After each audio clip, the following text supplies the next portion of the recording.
ने आया कि परिवार के भीतर कुछ समय से तनाव और विवाद की स्थिति बनी हुई थी। हालांकि हर परिवार में छोटे मोटे विवाद होते हैं, लेकिन यहां मामला उस सीमा को पार कर चुका था जहां गुस्सा और मानसिक दबाव मिलकर इंसान की सोच और फैसलों पर पूरी तरह हावी हो जाते हैं।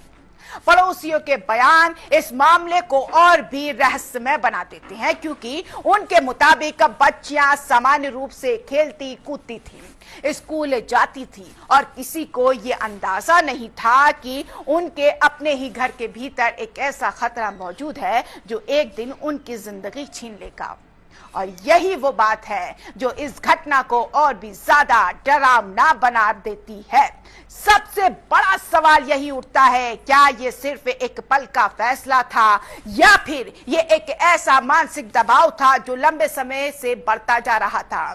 क्या किसी ने पहले कभी इस घर के भीतर के तनाव को महसूस किया था, और अगर किया था तो क्या उसे नजरअंदाज कर दिया गया?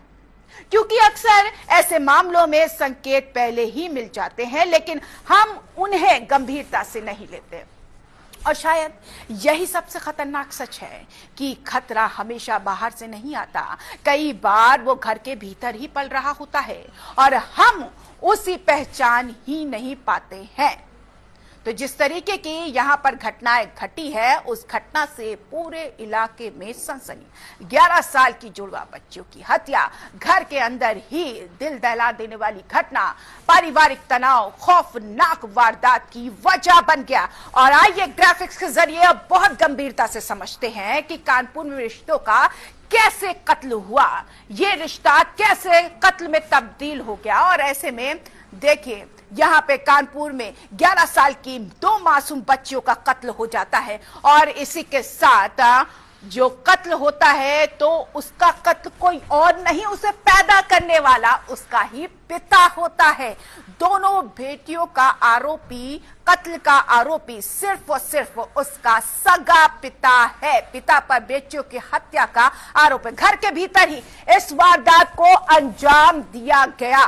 सोचने वाली बात है, जिसके भरोसे मां छोड़ के जाती है वो फकत एक पिता ही होता है, और उसी पिता ने अपनी दोनों बेटियों की सांसें रोक दी, रिश्तों को खत्म कर दिया।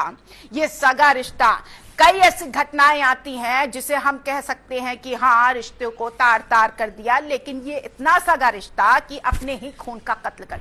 बाहर से समान थी स्थिति, लेकिन अंदर किस तरीके का तनाव बढ़ रहा था किसी ने अंदाजा ही नहीं लगाया था। पड़ोसियों को भी अंदाजा नहीं हुआ। पड़ोसियों की तो बात छोड़िए, घर के भीतर मौजूद लोगों को भी अंदाजा नहीं हुआ कि उनके आने वाली जो पीढ़ियां हैं शायद आज के बाद नहीं दिखेंगी। तो 11 साल